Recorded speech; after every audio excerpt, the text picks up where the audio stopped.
I ask the security to please where is he? Stop, siguro yung ating May we ask the security, the Sergeant at Arms to escort Mr. Jimmy Guban to this hall. 1 minute suspension. Comsec, please administer the oath to Mr. Jimmy Guban. Do you swear to tell the truth and nothing but the truth in this congressional inquiry, so help you God? Thank you. Thank you, Comsec. I believe that Ang ibabayulit ko, conspiracy to import, or yun ang grand conspiracy na linisin ang pangalan ng First Family at si Michael Yang para pagsalitain pa ako at papirmahin na ang kasama doon sa importation na isang politiko na kalaban nila na hindi ako pumayag. Dahil sabi ko walang alam yan. Hanggang ngayon po, mali. Moving forward, may sinabi ka kasing politiko na kalaban. And earlier you mentioned that it was former Senator Sonny Trillanes. Yes, Your Honor. Can you expound on this? Ano po ang naging circumstansya?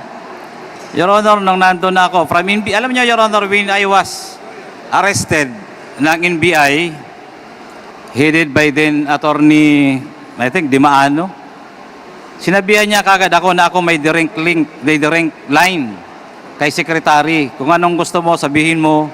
Sabi ko, for what? Teka, paki-expound po. Sinabing may You have direct 1 minute. line kay May direct Secretary. line siya kay Secretary, yung nag-aresto sa akin. Secretary sino po? Department of Justice. Okay, sinabi na may direct line kay Secretary, dalawa ang naging DOJ Secretary, Secretary Aguirre and Secretary Maynard Guevara. During that year, Your Honor, Maynard Guevara. Okay, sino ang connected kay Secretary Si Maynard? Attorney Dimaano. NBI po, team leader ng NBI Port NAIA. Ano ang naging kautusan nila sa'yo? I-serve yung warrant. Then kung may kailangan ako, sabihin ko kaagad at may direct line siya kay Secretary. Ano ang relationship doon sa kay former Senator Sonny Trillanes? Your Honor, binabasa ko na meron silang gustong gawin na hindi nila ako madiretso na mag-alabikoy. Dumating po ako sa NBI, ganun din ang sabi nila sa akin. Hindi po ako nag-o-offer. Kasi anong i-offer ko sa kanila na may sasabihin ako. Hanggang sa paulit-ulit po kami wala po akong sinasabi. Hanggang sa, nung dinala na nila ako sa jail, tinurn over ako sa jail, after the trial, naisipan kong tumawag.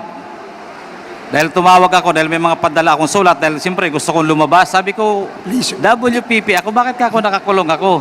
Please, So, papadala po ako ng sulat sa NBI kung paano nila ako matutulungan. Yung pala ang gusto nila ay pumirma ako sa report na gusto nila, nakasama si ex-Senator Trillanes. Anytime kukunin nila ako kaagad.